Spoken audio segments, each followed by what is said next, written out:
వామ్మో! ఇది బాలా లేకపోతే నిమ్మకాయ ఎంత పెద్దగుందో చూడండి. భరత్ అయితే బాలాట ఆడేస్తున్నాడు. ఈ నిమ్మకాయ అయితే నిమ్మకాయ పులిహోర పెడితే అదిరిపోయిద్ది. కొంచెం డిఫరెంట్‌గా ట్రై చేద్దాం. నిమ్మకాయ రసం తీసేసి దాంట్లో షుగర్ ఎయ్యాలి. షుగర్ కరెక్టే.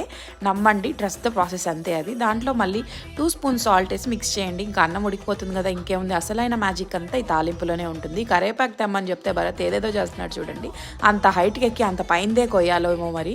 తర్వాత ఏముంది, తాలింపు కోసం ఫస్ట్ పచ్చిమిర్చి, మిగతా తాలింపులన్నీ వేసేసి పసుపు, కొంచెం అంత పల్లీలు అన్నీ వేసి, ఇక్కడే మన మ్యాజిక్ అనమాట. కొంచెం మిరియాలు బాగా దంచి వేయాలి. దంచి వేసిన తర్వాత కరివేపాకు వేసి లాస్ట్లో కొంచెం అంత మెంతులు కూడా బాగా దంచేసి వేయాలి. అప్పుడు టేస్ట్ చాలా బాగుంటుంది. ఇందాక మనం రసం చేసుకున్నాం కదా, ఆ రసం ఇందులో వేసేస్తే ఆఫ్ చేసాకే వేయాలి. వేస్తే అప్పుడు బాగా పడుతుంది అనమాట.